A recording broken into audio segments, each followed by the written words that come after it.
8月4日，許冠傑大兒子許懷恩在個人社交賬號上發文悼念300父許冠英77歲生忌，還公開了多張兩人珍貴合影。許冠英生前跟侄子許懷恩關係一直很不錯，雖然他已經去世多年，但許懷恩不時發文曬照懷念他。許懷恩寫道：伯父，生日快樂，希望你和貓王、披頭士等人在音樂中玩得開心，我們想你了。曝光的一系列照片都是不同時期拍攝的。年輕時的許冠英儘管長得不帥氣，但外形辨識度極高。他懷裡抱着的孩子便是許懷恩，二人緊緊地靠在一塊，表現親密，畫面溫馨有愛。另外一張照片，許懷恩已經是青少年，他跟叔叔等人打扮時髦，笑容燦爛，相處非常融洽。許冠英和許懷恩都很喜歡音樂，兩人過去還在舞台上一起合作，很有默契。許家是大名鼎鼎的演藝世家，許氏四兄弟更是一個比一個優秀。大哥許冠文是喜劇之王，二哥許冠武是出色的攝影師，三哥許冠英是金牌配角，四弟許冠傑則是歌神。許冠英於70年代跟兄弟們一起進入娛樂圈發展，先後拍攝過不少影視劇。雖然他演的大部分是配角，但自然不做作的演技深入人心。在《僵屍先生》《鬼馬雙星》《摩登保鏢》等影視劇中，他的表現都很亮眼。他不僅演技了得，唱功也不差。他演唱的歌曲《痴心願記取》令人聽得如痴如醉。儘管成就不俗，但其他兄弟都太厲害了。許冠英一直很自卑，對愛情也不敢勇敢追求，一生未婚無兒女。2011年，他因心臟病在家中離世，終年65歲。許冠英去世後，身為大哥的許冠文尤其難過，自責自己對三弟太過嚴厲。關於許冠英留下了多少遺產，外界不是太清楚，只知道弟弟許冠傑成為了遺產管理人。許冠文當年受訪時透露，許冠英無兒女也沒有立下遺囑，他生前跟許冠傑談過遺願，遺產也由許冠傑幫忙處理，自己後來跟許冠傑商量過，那些遺產考慮用作慈善用途。2014年，港媒報道稱，許冠傑將許冠英留下的一套房產賣出，售價為610萬元。不過，港媒沒有對此再作跟蹤報道，遺產後來是否全部捐出去，那就不得而知了。去年10月29日，許懷恩在個人社交賬號上分享了近照，興奮宣布已順利度過5年，癌症都沒有復發。許懷恩透露最近他入院檢查身體了，他很開心地告訴大家，他的膀胱非常好，感謝所有關心他的人，真不敢相信他熬過5年了。曝光的近照中，許懷恩躺在病床上，身穿病號服，手上夾着夾子，雖然他戴了口罩，遮住半張臉，但仍能看出他的精神狀態很不錯。一眾圈中好友看了他的發文後，在評論區排隊恭喜他，包括廖碧兒、鍾麗淇、黃婉君等。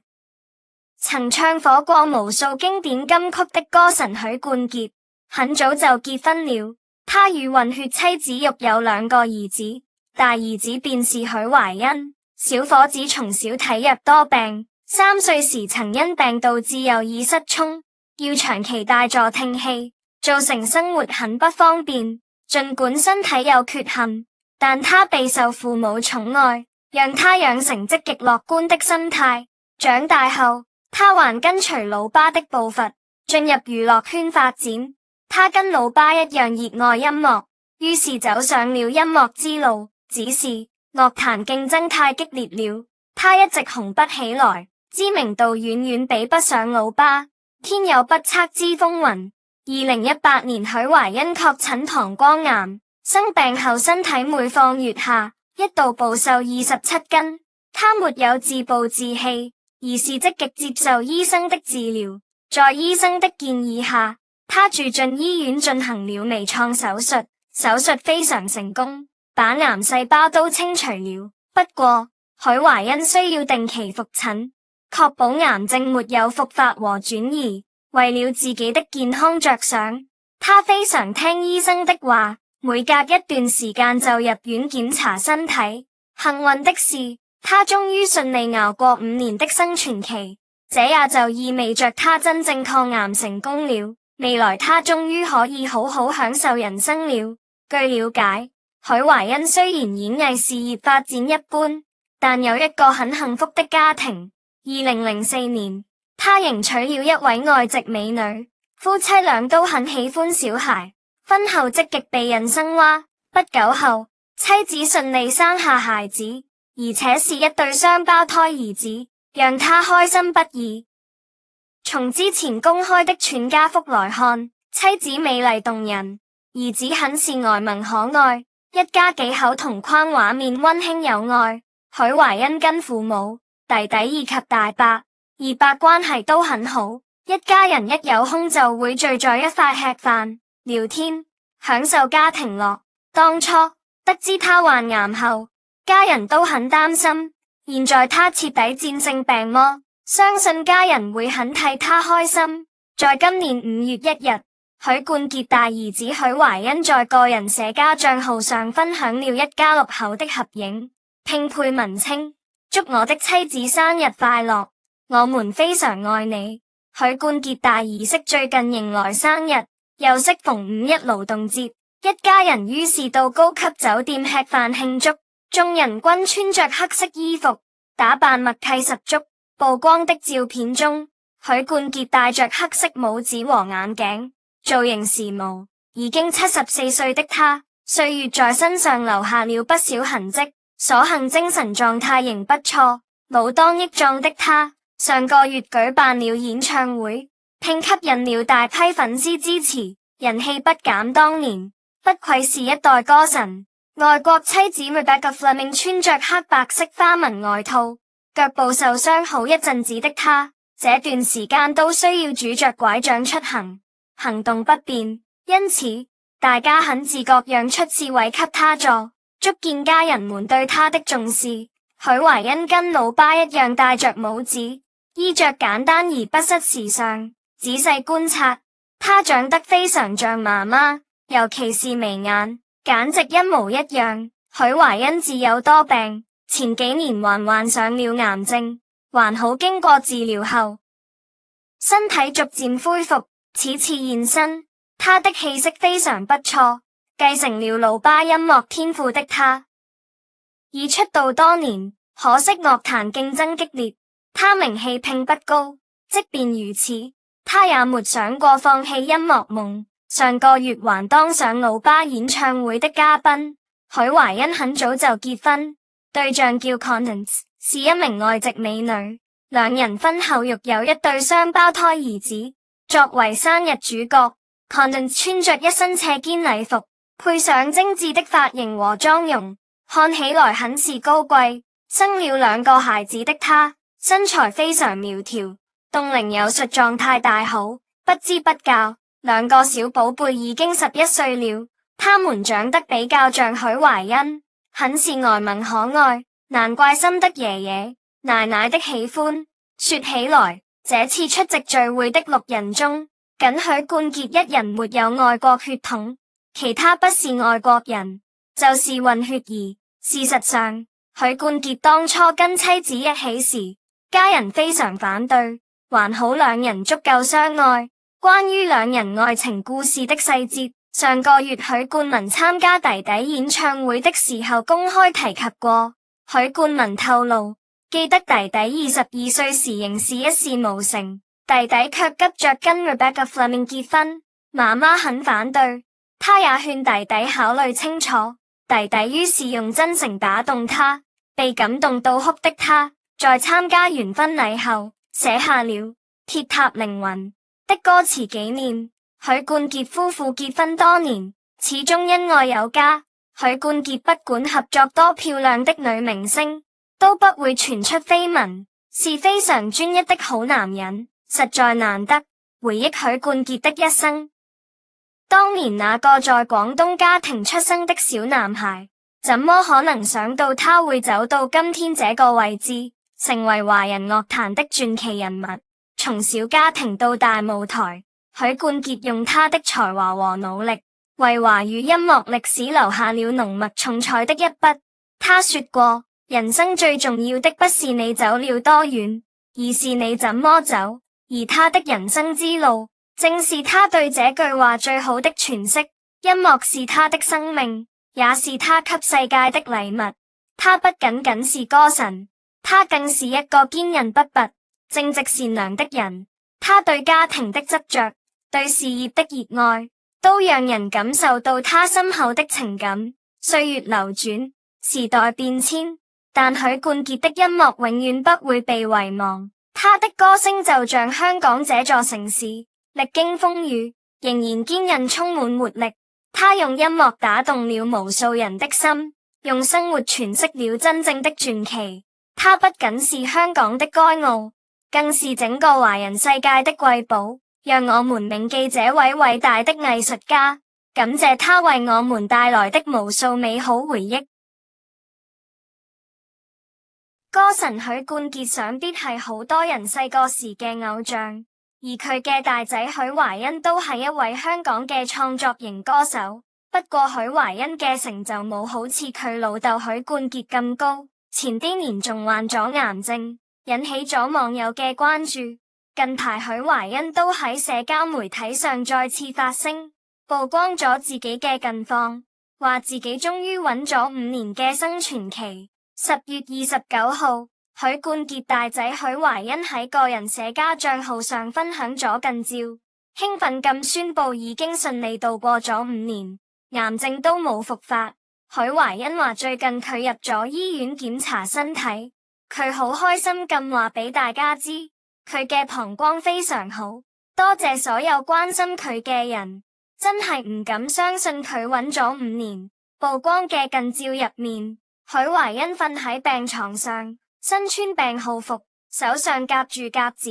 雖然佢戴咗口罩，遮住咗半張臉，但仲可以睇出佢嘅精神狀態好唔錯。一班圈中好友睇咗佢嘅發文之後，喺評論區排隊恭喜佢，包括廖碧兒、鍾麗淇、黃婉君等。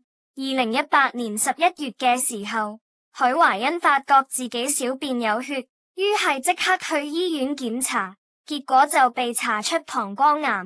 喺查出病情嘅時候，許懷恩自己都唔敢相信，因為佢話自己從來唔吸煙、唔飲酒，而且經常保持運動，飲食規律都好健康，好難諗到自己會患癌症。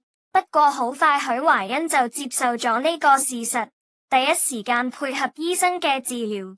幸好發覺癌症嘅時間早，所以喺切除咗膀胱瘤，並經歷咗幾個月嘅治療檢查之後，就可以順利出院。早前喺接受傳媒訪問時，許懷恩就好淡然。據聞喺抗癌嘅這幾個月入面，許懷恩暴瘦咗27斤，臉色變得蒼白，兩頰凹咗入去，比之前老咗好多。2019年6月，許懷恩公開現身活動時，佢話自己康復情況良好，多謝大家嘅關心和祝福。8月份，許懷恩透露啱啱完成咗每半年一次嘅膀胱鏡檢查，同時曬咗檢驗結果嘅相片，並報平安話一切都正常。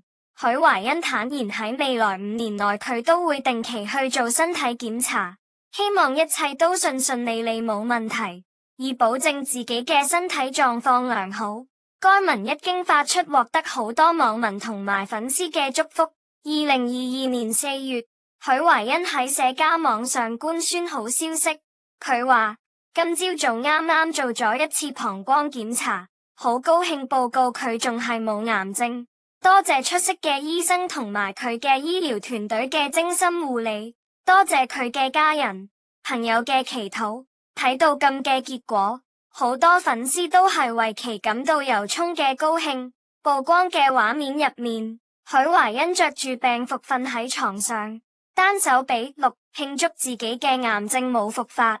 唔同於以往嘅消瘦，今次現身嘅許懷恩明顯胖咗好多，脖頸處仲有幾條紋路，想嚟佢嘅生活好好。許懷恩今次能夠成功抗癌，無疑係令人高興嘅。可回首許懷恩嘅往事，卻係令人有啲心酸。要講起許懷恩嘅心酸往事，仲要提及佢嘅老豆許冠傑。香港歌壇有段百花齊放、諸神交戰嘅歲月，許冠傑就係嗰時一粒耀眼嘅明星。佢嘅專輯曾經賣到要搶，佢都係第一個獲得歌神稱號嘅音樂人，創造咗香港歌曲口語演繹法，開創咗粵語流行歌曲時代嘅許冠傑，堪稱香港歌壇嘅宗師級人物。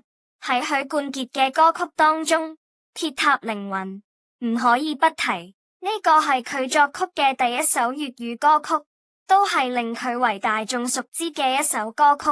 1971年，無線開咗一檔新節目《雙星報喜》，雙星報喜以許冠文為中心，曾經係香港中文大學辯論隊隊長嘅佢嘴皮子極流，係節目嘅搞笑擔當。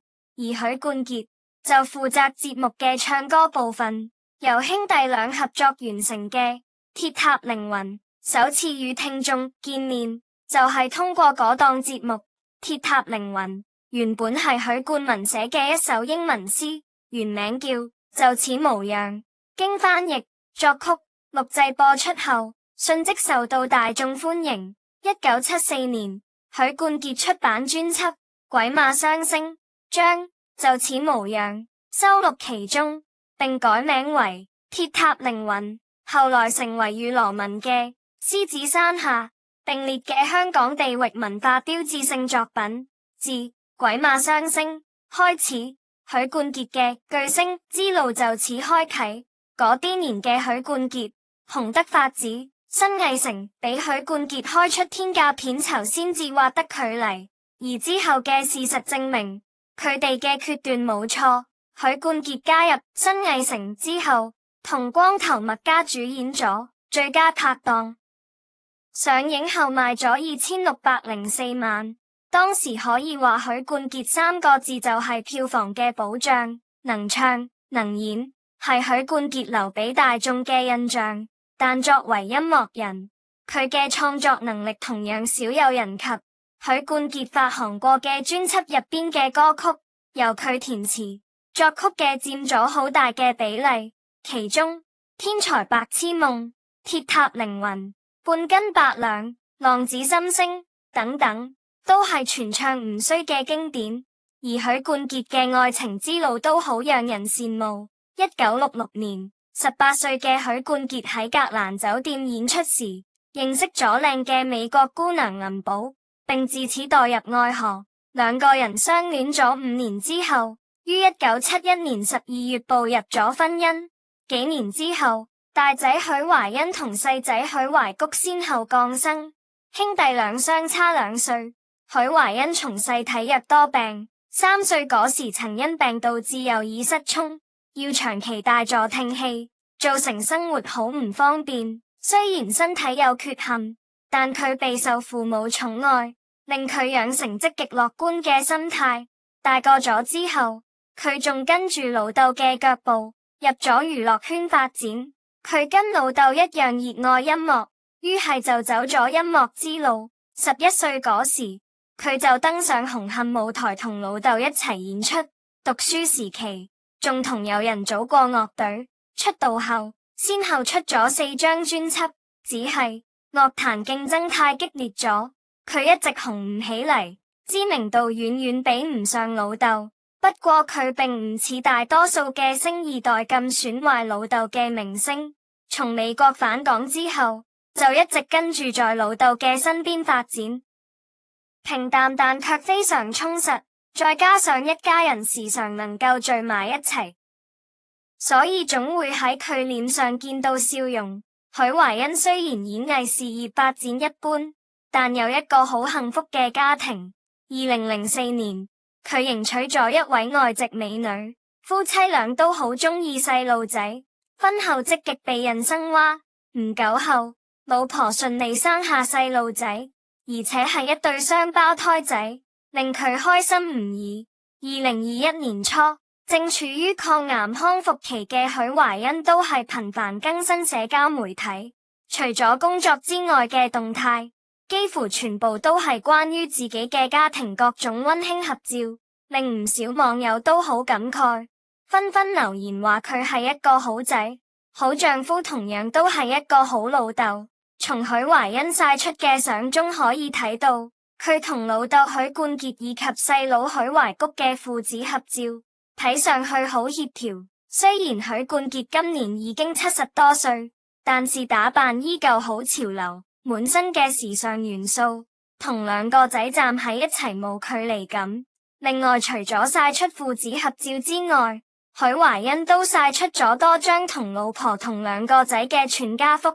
從相中可以睇到，許懷欣嘅老婆係一名外國人，而他嘅兩個仔係一對雙胞胎。因許係混血兒嘅緣故，兩個細路仔嘅五官特別立體，睇上去也特別靚仔。2021年9月，恰逢歌神許冠傑及其仔許懷欣嘅生日，許懷欣喺社交平台上曬出多張家庭合照，其中都曝光咗佢哋一家三代同堂嘅溫馨畫面，引嚟好多網友圍觀並送上祝福。相中有許懷欣跟細佬懷谷，以及佢哋嘅太太同仔女。許冠傑夫婦就低調咁站喺兒孫身後，三代同框好幸福。雖然已經年過7旬，可許冠傑嘅狀態依然好好，而3年前患膀胱癌嘅許懷欣，睇嚟都好健康有精神，或許係癌症太折磨人。許懷欣滿臉摺紙，睇上去好滄桑，與大28歲嘅老豆似同齡人。老豆生日嗰天，許懷欣又曬出多張舊照，為老豆慶祝生日。佢喺配文中深情表白，家人都好愛你，而佢都將永遠珍惜父子倆一齊玩音樂同旅行嘅快樂時光。可見佢好享受父子一齊玩音樂嘅日子，同時佢都展望咗未來，盼望住父子倆未來仲能經歷更多嘅冒險。今年9月初迎嚟咗許冠傑76歲生日，少唔咗就係全家一齊為佢慶祝生日。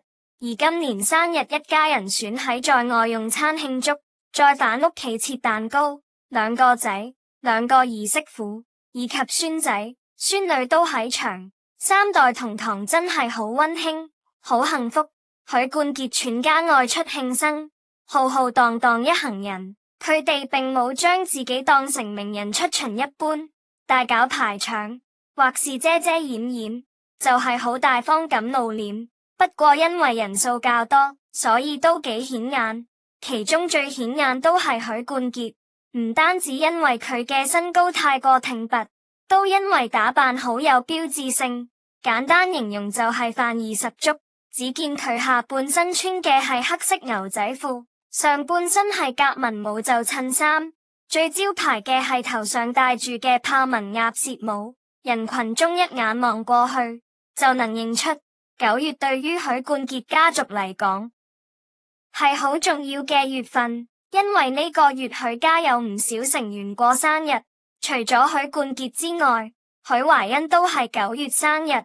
另外，許冠傑嘅哥哥許冠文都喺9月生日，還與許懷欣同月同日，所以許懷欣好感慨。佢喺社交平台上曬出咗老豆同許冠文嘅合照，為兩位長輩慶生，都為自己慶生。佢留言寫下：祝我爸爸生日快樂，祝麥可叔叔生日快樂。佢喺9月3日與我同一天出生，我哋好愛你。由此可見，一家人好幸福，好溫馨。